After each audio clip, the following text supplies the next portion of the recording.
Welcome again, my lovelies, to part 2 of the Pink Commission House.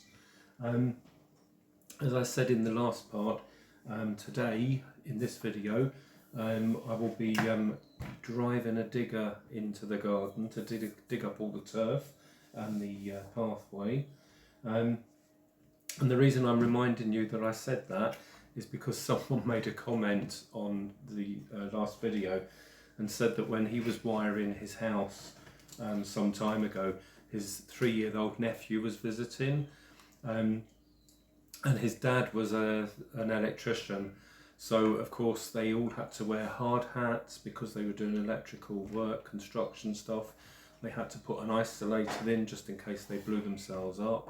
So you know, it's just like living in the real world, really. So anyway, so what I'm going to do, the ground floor door here, it's slightly smaller than the original plastic door.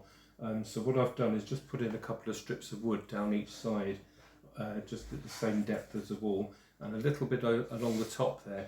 I didn't want the door to fit down as low as it did originally.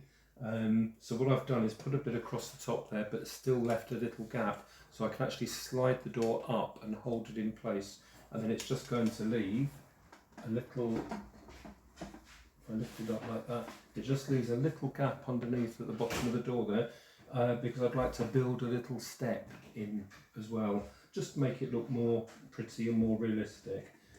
So now the door fits in without falling through. And I'll just repaint around here with the pink just to tidy that up before I glue the door in. So I'm going to do that this morning. I'm just waiting for these strips of wood to dry. They need about half an hour to dry off. And the main door to the house, which will be up here, and there'll be stairs going up to it, which will hide this door, but when you move them away, you'll be able to use both doors. But the door up here, this comes already sealed. In the olden days, the hinges on the door had metal pins top and bottom, which they still do, but you could feel the head of the metal pin, and you could get it with a pair of pliers and just pull it out and then take the door out. Now they make them more sealed, so the pins don't actually, there's no edge to them, you can't actually get them out. So what I did was just use my trusty X-Acto knife, which is, I think it's probably my most used tool in doll's housing. I seem to be using that for most things. And all I did in the join at the bottom of the door here was just to get the X-Acto knife and just score it in there a few times, and then the whole thing, the whole fitment there just came apart slightly, and that's just enough to slide the door out. There we are, and so it's not even broken off anywhere. I can just put the door back in with the pins and just dab that with a bit of wood glue and glue it down again. So I can now spray this white, which is the white background. I will do this, I don't know which point I'll do this. I have messaged my client and suggested a certain colour for the door for the main house, and she hasn't got back to me yet. She's busy, she has little children, she has a full-time job looking after them, but at some point she'll get back to me, and then I shall carry on and do this door, hopefully with the colour that I'm suggesting, because I think it would look superb, but we'll see. So that's that. I've been down to the spraying booth and I have sprayed all the windows white. So I'll see if they're dry and I can bring those up and put them into the front of the house and the basement. So we'll do that next, and then I shall start on the garden. And before that, I'll put the kettle on and have a cup of tea. Okay, I didn't film digging up the garden with the digger because I didn't want it to be too distressing for the client to watch the garden being dug up. It was made by her father 30 years ago, so it might have been a bit stressful with me scraping all this off. But anyway, job is done, and it will only get better from here on. So I have the two walls I have covered as well in paper. I haven't covered down the front pieces there for a certain reason, and I haven't covered across the top either. I didn't want to put a strip of paper or fold it or anything over the top. I've got a better idea for it. Let's just put it that way. So what we're going to do is I'm going to put the walls in first before I place anything else in. And that is literally just applying wood glue and then holding it in place until it takes. A couple of things I was wanting to say. Somebody, one of our family, had messaged and made a suggestion or two for different things to the house that I could do with the house, which was great suggestions. In fact, a couple of people did. But just to remind you, because it is really, I found this when I first started doing this as a profession, because when you're doing your own houses, we know it's so easy to just go mad with it, and I mean, I can think of 1,001 things to do to change this house, to update it, to improve it, to do whatever to it. But you must remember, your hands are more tied when you're working for private customers, because you've agreed on what you want done or what they want done to the house. You've suggested things, some of them they've agreed to, some of them they haven't, and then at the end of the journey you've got a menu of what to do, basically, or a list. So although some of the ideas that were given to me are ideas that I would probably have done if it was my house, or maybe not, who knows, who cares, but like I say, I can't just decide to do things just because they're going to look fabulous. The thing is that the lady wants to keep it as well similar to how her father had made it, so the memories are still there. So I'm just changing certain things and leaving other things be. So I'm just going to press that into place, and then I'm going to pause the camera and I'm going to get a set square and square the wall up. Okay, so trusty set square, put the walls in, put it flat on like that and push it up against the long bit there, and then you know it's square to the floor all along. And then once it's set enough, just leave them to dry.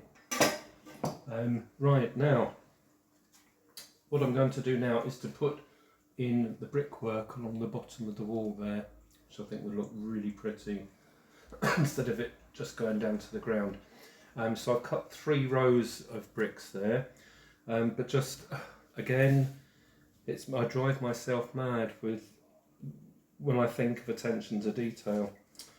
If you look at the top or the edge of the paper there, it's a white line, but if you colour it with a felt pen, then it's a brown line.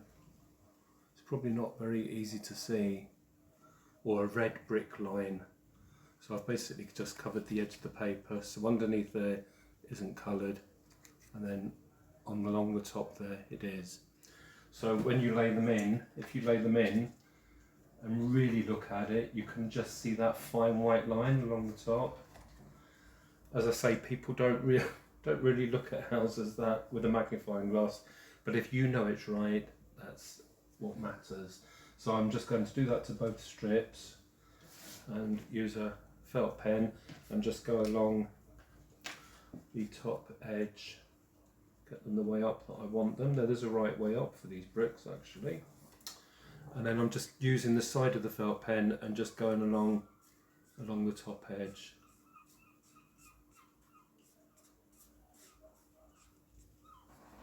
So it just starts, you can't really see it on the camera because it's so thin.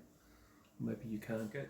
As again, I'm saying I'm using the Pritt stick to glue these on. It glues really well with Pritt stick. Wallpapers, brickwork, anything like that works great with Pritt stick. So I'm gluing that in place. I didn't want to put the bricks going behind the wall because even just the thickness of the paper, the card, because it's embossed, the wall wouldn't go right up to the edge of the house there. And I didn't want that tiny minute gap at the bottom being pushed out. So I'll put those in, and you won't see it anyway when I've finished. And then we'll start laying the grass, maybe before the footpath, I'm not sure. What I have done as well, where the grass came to, the client also agreed that it was quite a wide driveway going up to or the pathway going up to the house. So I've narrowed it down to a sort of ideal width compared to the size of the door. And I'm going to put the grass out to those edges on each side. Obviously a house like this, everything needs to be so central because it's really the whole thing. Should be able to cut a line down the middle, and each side is exactly the same size. And that's why, I think I forgot to say earlier, but when I said I'd put some wood down the sides there to fit the door in better, I didn't just put it down one side so I could just fit the door, because it would push the door over 3 or 4 millimeters to one side, the left or right. And when you're looking directly at the house, yes, some people may not notice it, others would. And believe me, I would notice if it was a couple of millimeters out. So I've measured it exactly, so it will be central when finished.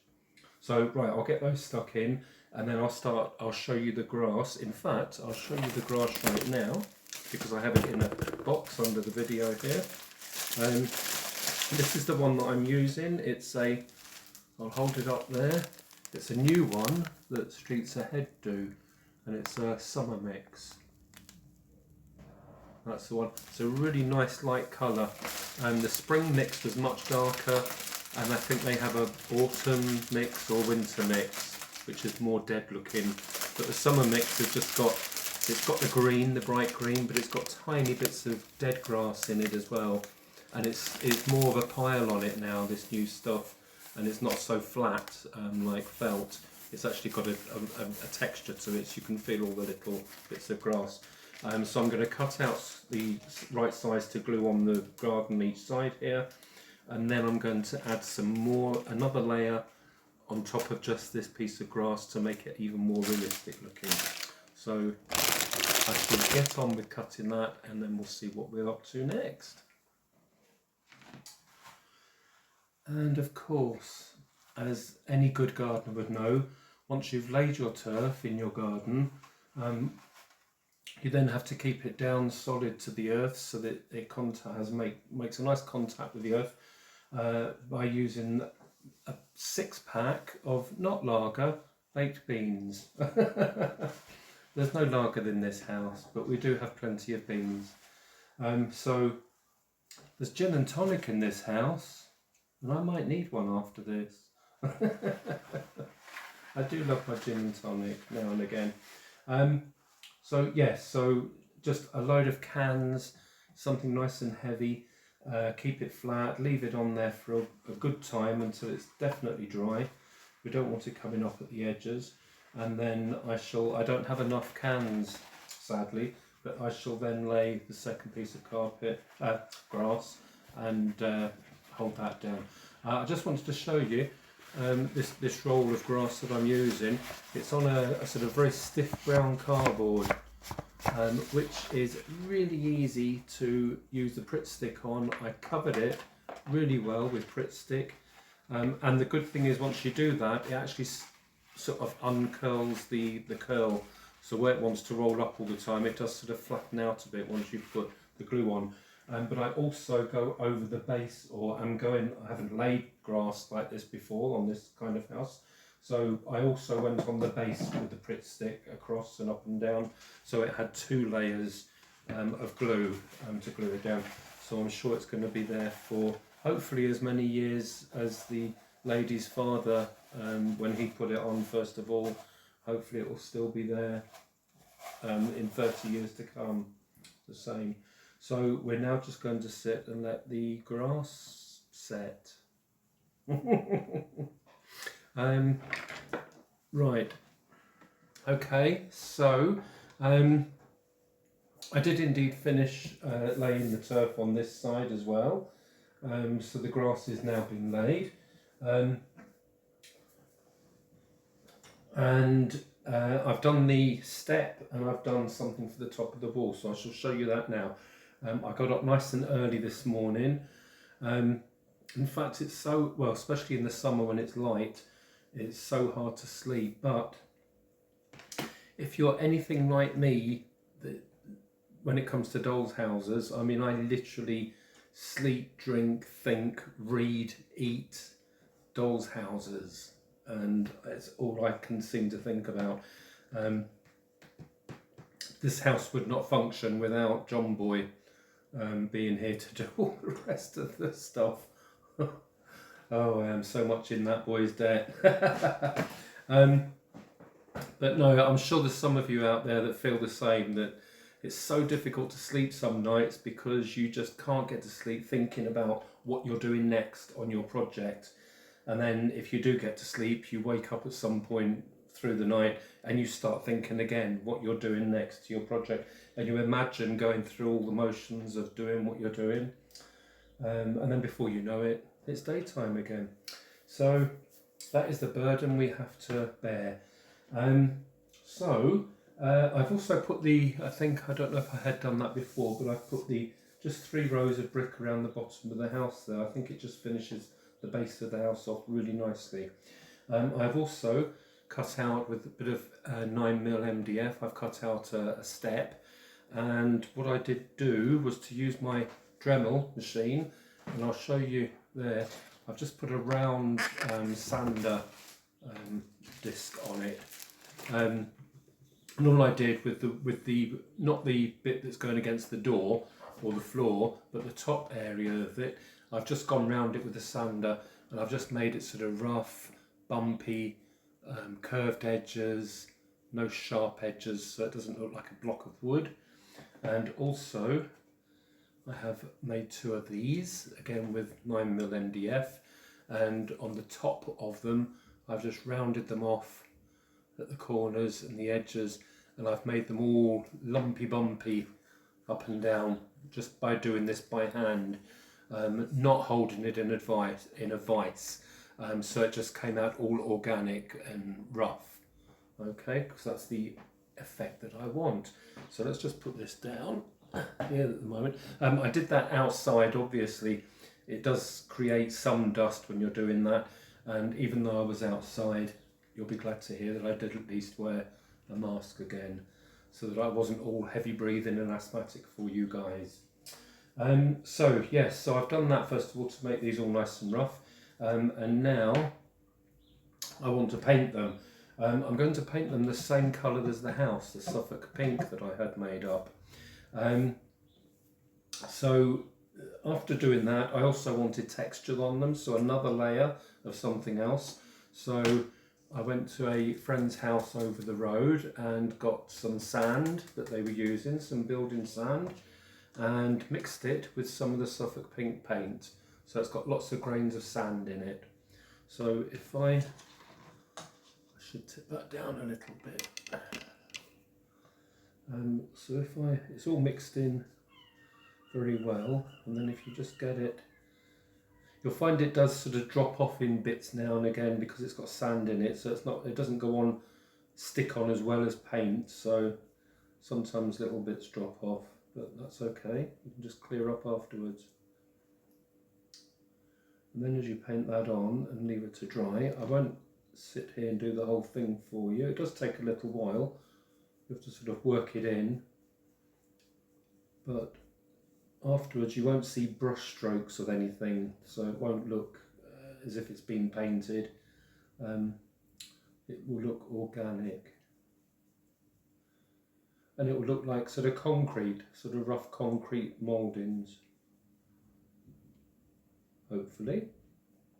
Right, there we are. If I just show you, hopefully you can see that up close. It just gives it a really nice rough sort of concrete effect and no sharp edges. So then I'm going to glue that on top of the wall once it's dry, It'll give it a really nice finish. So I shall carry on and do that. I've cut 2 of them here to go on each side. I'll put those on next and I'll put the step on, and then we'll see what that looks like. Right, so there's the walls finished on top. Doors in place. We have a stone staircase, step,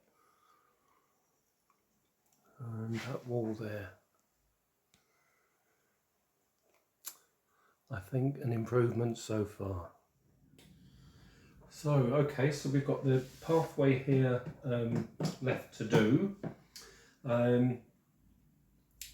And what I did do, I suggested first of all to the customer or to the client a certain paper, like a brick paper, but it looked like sort of paving stones type thing, or terracotta sort of paper.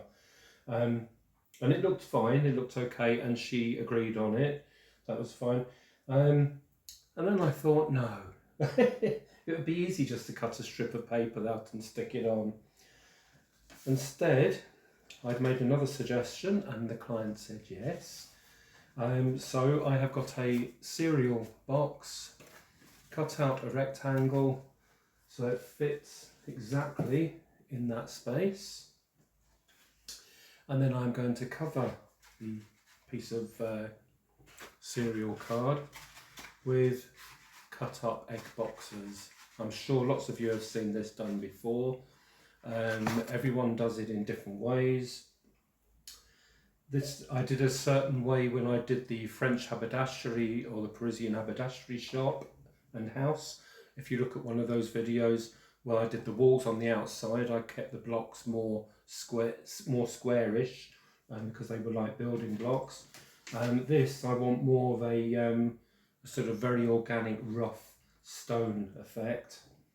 So I'm cutting up tiny pieces of egg box, and instead of just gluing them straight on, I don't want these straight edges, so I am dipping them in with a tiny little file here, dipping them in water, the file, and sanding along the edge of every piece of egg box.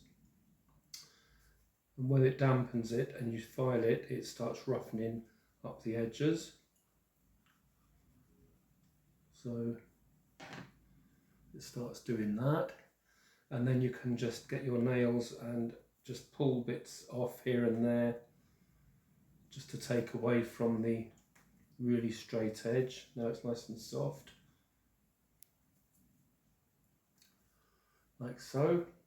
And then I'm going to lay them, let them dry, and then glue them onto this cereal pack just in a paving stone style. I've done a few here, so when they're dry I'll start gluing them on like so. And then we're going to colour them, seal them, grout them, seal them, and so on. Like I said, it would be easier just to stick a bit of paper on, but I can't do that, you know that, guys. So I don't know how many dozens of blocks I'm going to have to make to put on there. And it would be a very long video if you watch me do the whole thing. So I'm going to go and, yes, my mug is empty. I'm going to go and put the kettle on, and I'm going to make another cup of tea. I may even put some music on in the background. I've lit some incense sticks there on the top of the Versailles house there, in a incense holder. So there's a lovely aroma, nice relaxing aroma. And I'm going to just slowly but surely make lots and lots of blocks. So I shall see you, well, I'll see you ages from now, but you'll see me in a second.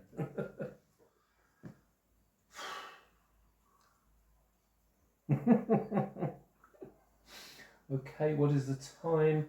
So just so you know, for me to cut the pieces up to fit on this piece of card, it takes precisely 1 hour and 10 minutes to cut all the pieces, wet them and fray all the edges.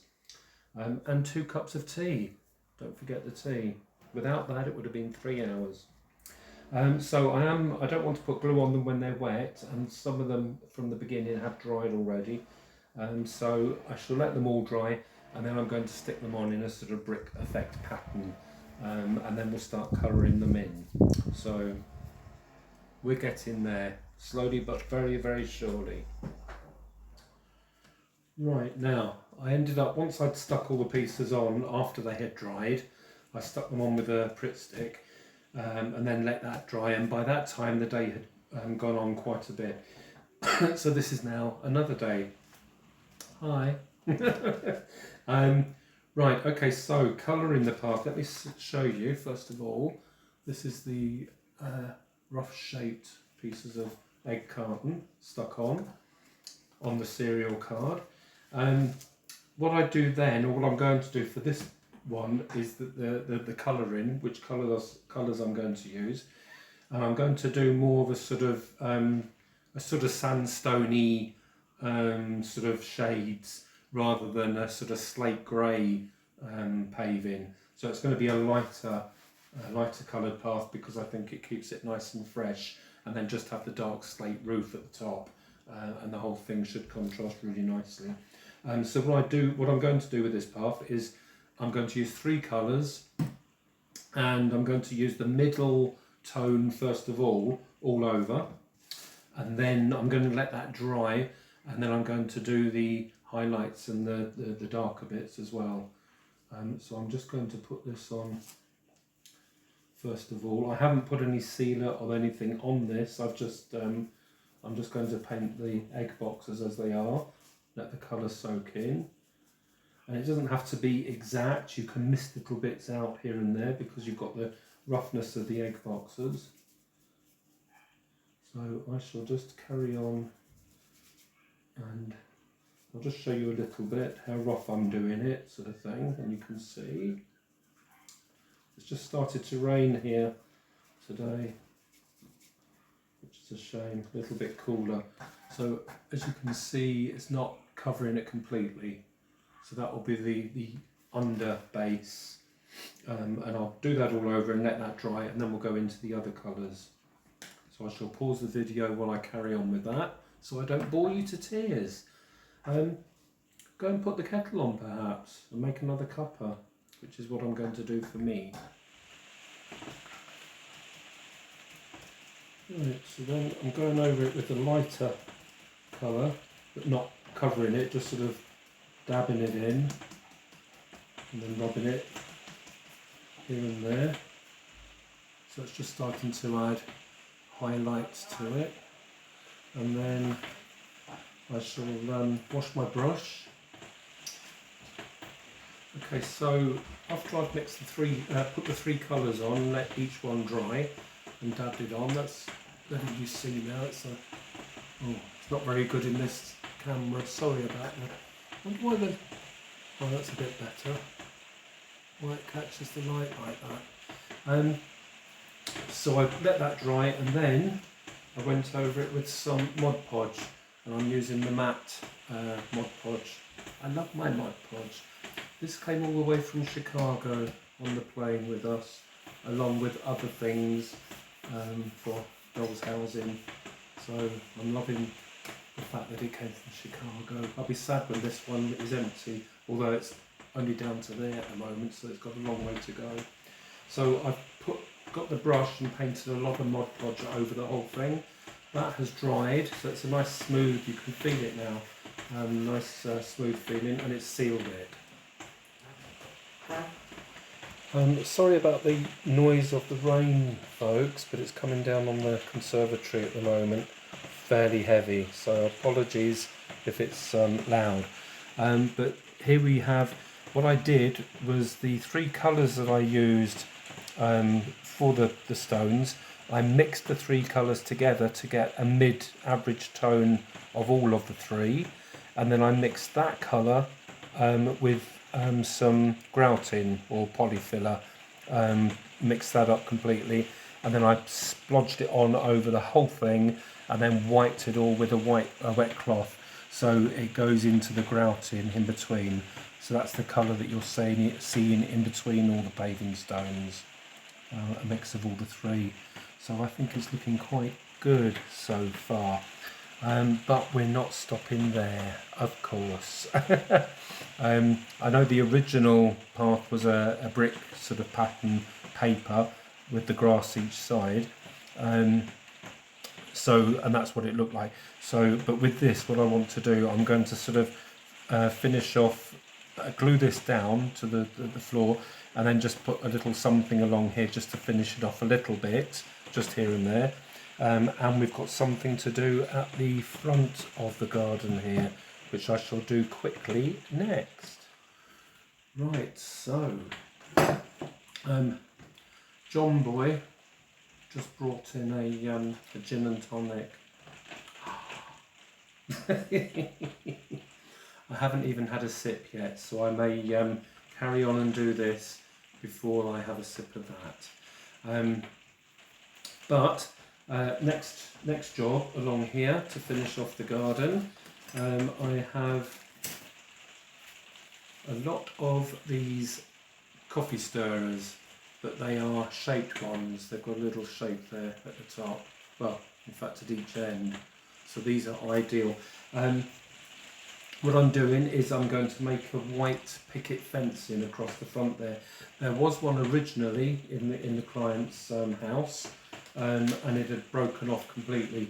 That she didn't actually send any of it for me to see the actual shape of it or style, but I'm going to replace it with my own picket fencing. Yes, you can buy lengths of picket fencing all painted white in different lengths, and yes, it is very cheap to buy. It's just a small amount of wood, but I wanted to make my own. It was quicker just to buy it, but I just wanted to make it myself. So I got these coffee stirrers. In fact, I will show you. Oh, we have 3 of these shoe boxes, which are ideal. Some years ago now, one of our very close friends, the lady that owns the Doll's House shop in Clacton, where we live, she had loads and loads of wood in shoe boxes, and she gave me an empty shoe box and just said fill it, which I did, which was absolutely so generous and so kind of her. I'm still using some of the bits of that wood all these years later, although I have gone through it really quickly. But at the same time, making other things, we have built up not 1, not 2, but nearly 3 shoe boxes, and I shall show you inside. It is all different pieces of wood. Oh, Nigel's outside and it's raining, and he's just come to the door. I must let him in. Come on, boy. Meow meow. Yes. He's just jumped inside. I'm not going to pick him up. He'll be very wet and he'll just want to rub down with a towel, which is what he does. John Boy will get him and give him a rub down. But anyway, this is all all different round bits, short bits, flat bits, but different pieces of wood. And we've collected a few of these boxes now. So it's that sort of thing that will keep all these things in, the coffee stirrers. So I've got the coffee stirrers, marked them in half down the middle, and then used my snips to put them in and snip them in half. So I've got them 2 pieces out of 1. Then I have just laid lengths of a sort of rectangular wood. It's very small lengths of wood there. Cut those to a certain length, and then I shall show you here. I have glued a length of these coffee stirrers all along. It's slightly different lengths at each end, but that's meant.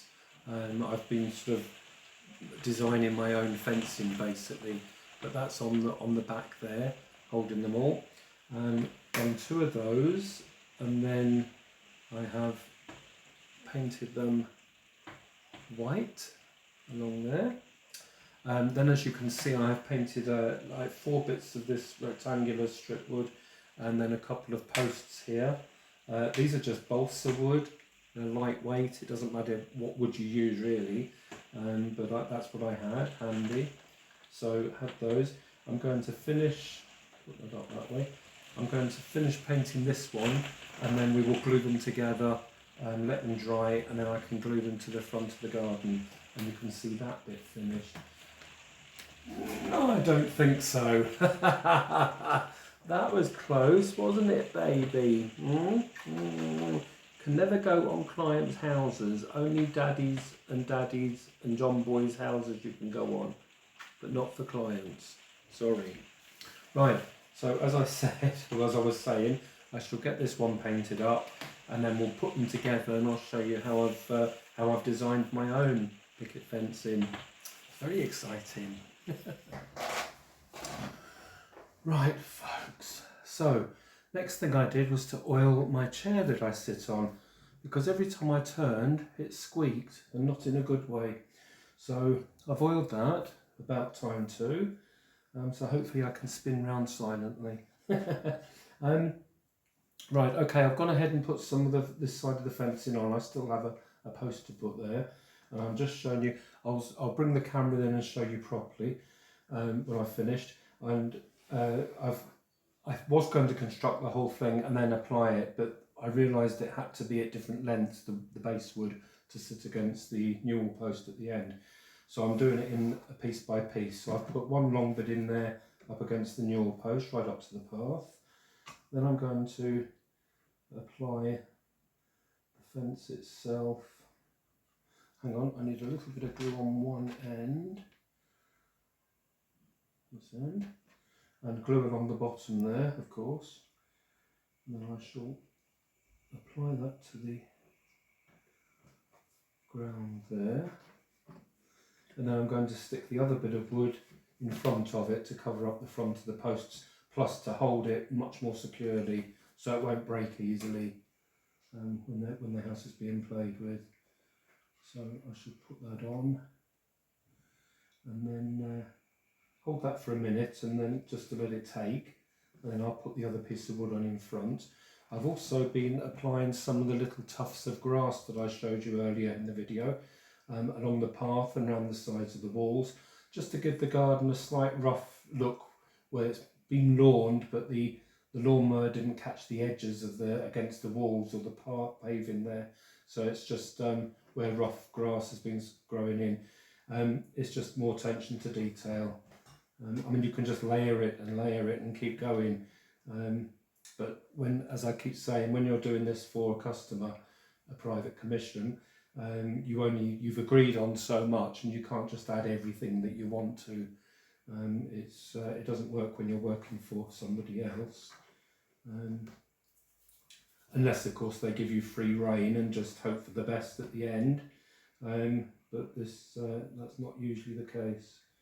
So I've put that there, and then the longer piece of wood is going to go right from the path right to the end of the post, and it will lock the whole thing in together. So I'll apply glue to that, and then I'm going to apply a pole at each end, a little post rather, and then finish off tufts of glue around the poles, the posts there, just to finish that up. I was saying earlier about the shoe boxes with all the little pieces of wood in that we've collected, and I've got our first shoe box from our dear friend Eileen, who owns the local doll's house shop here where we live in Clapton, and we've known for a little while, but we didn't know when it was being aired.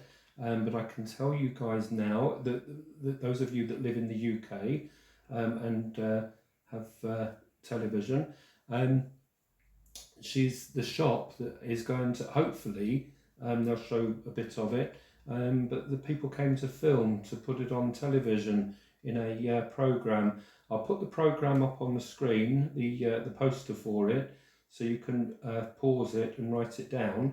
But it's called Susan Calman's Grand Week at the Sea, and it's on this Friday the 28th of July at 8 p.m. on My 5. Of course, we're all going round to our friends Eileen and her partner Steve, and we'll just sit and watch it together, and then we can all laugh at each other together then. So it'll be more fun, great fun. But yes, if you're interested, then watch the programme. And then if you do, it would be really interesting if you wanted to, just to comment on my channel on YouTube at some point afterwards, just to say that you'd seen the programme. It'd be really nice to know, and then I will be able to tell our friends that you watched the programme, and that would be really nice for them to know. So, but that's this Friday coming. Sadly, you guys in across the States and Canada and Australia won't have it, I'm sure, on your televisions. I don't know if you can get British channels. No idea. Who knows? I care.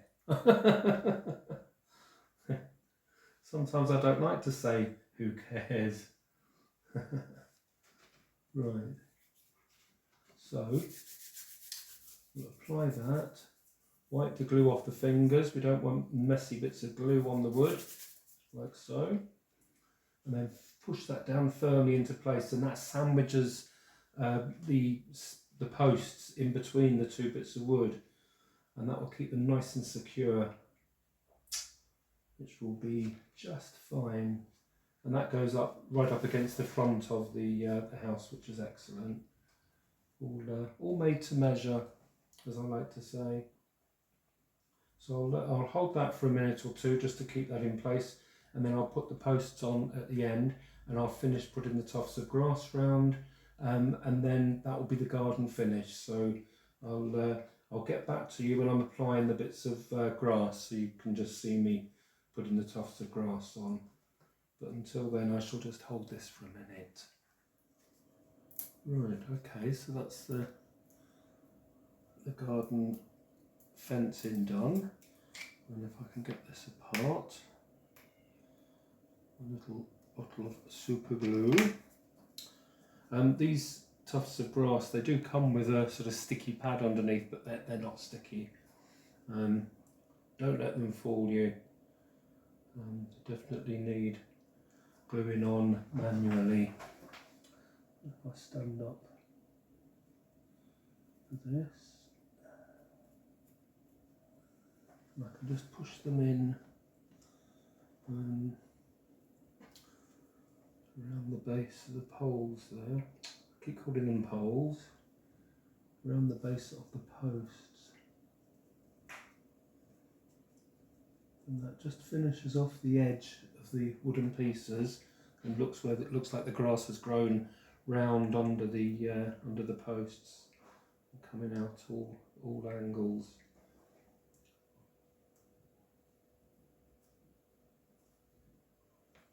That's that one.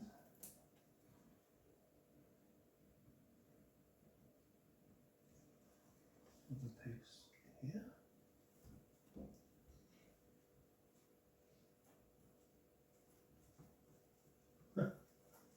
It's amazing what a difference it makes.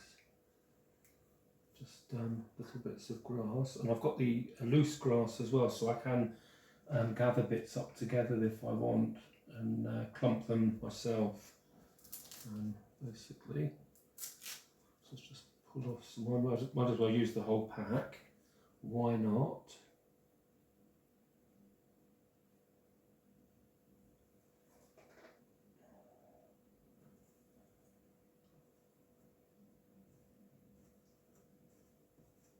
There, I just finished covering up some of the edges, a bit down there, and you just put it on by eye, really. How you think it looks naturally, not exactly the same on each side of the path. Grass doesn't grow that way, unless you've trained it, of course. Right, and put a couple more on here, and then the outside is complete.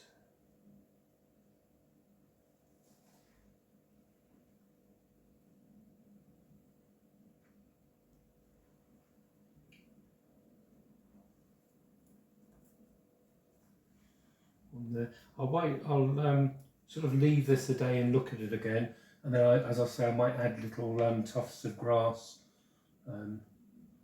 just to add to the look of it. Oh yes, a nice little bit on the front of the path where it's grown out of the through the brickwork.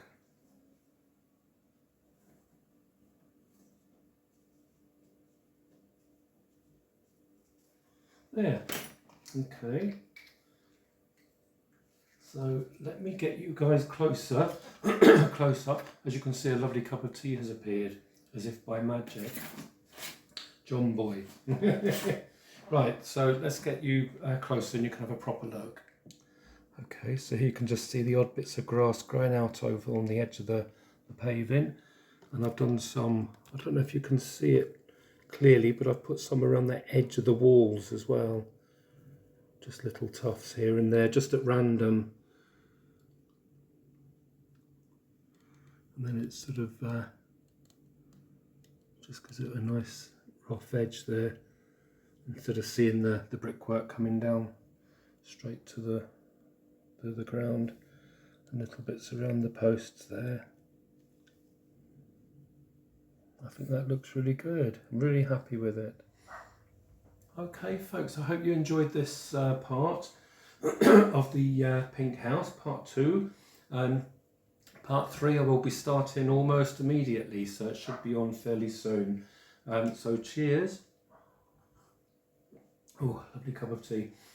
Yes, and let me know guys what you think of the garden. As I say, you can add lots of things, you can do a lot more things up the wall and everything, but you have to keep things how you agree with the client. It's not something you're doing for yourself. So anyway, but I'm sure the client will be extremely happy when she sees this. So take care folks, and speak to you again soon in part 3. Bye.